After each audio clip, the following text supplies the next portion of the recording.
Peter Quelch. I'm your local Legg Mason wholesaler, and I'm very pleased today to have a special guest with me from Clearbridge, Mr. Michael Scotto.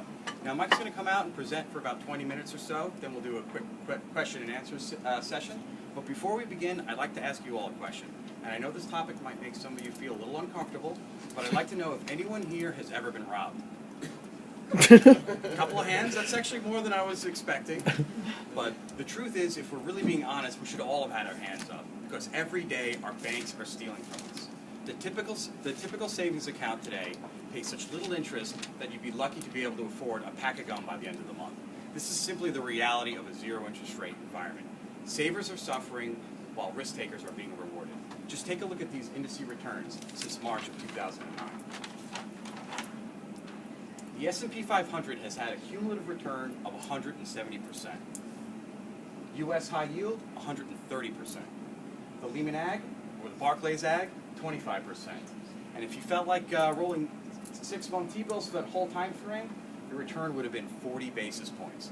But that's still about 10 times higher than the average savings account. So all of this has actually happened according to plan. This is exactly what the Federal Reserve and U.S. Treasury had set out to do in 2008 when we were facing a complete financial meltdown. They went out and lowered the Fed funds rate to nearly 0%. They went out and bought billions of dollars worth of bonds through programs like TARP and QE. And what this did was encourage investors and corporations to start spending again. You may have noticed that big ticket items like auto sales and home sales are on the rise. Meanwhile, corporations have been increasing their dividends, they've been buying other companies, and they've been buying back their own stock. And investors, being that there's really no reason to be in cash these days, have been going out investing, bidding up stocks and bonds to record levels. So the question for you guys is, why are your clients still on the sidelines? And is it too late to participate in what could be the greatest equity run of our lifetimes? And how do we earn enough income for our clients in this zero interest rate environment? These are the types of questions I think Mike Scott will be able to help us out with. And before I bring him out, I did want to touch upon a few of his career highlights, because I really think this is the ideal candidate to be presenting for you guys today.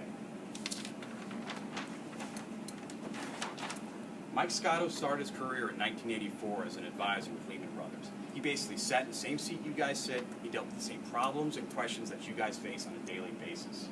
From there, he moved on to become a portfolio manager with Smith Barney in their PPG team. What his job was basically was to customize SMA accounts for ultra high net worth clients. And he realized that investment options aren't always perfect, and sometimes you have to tailor them to meet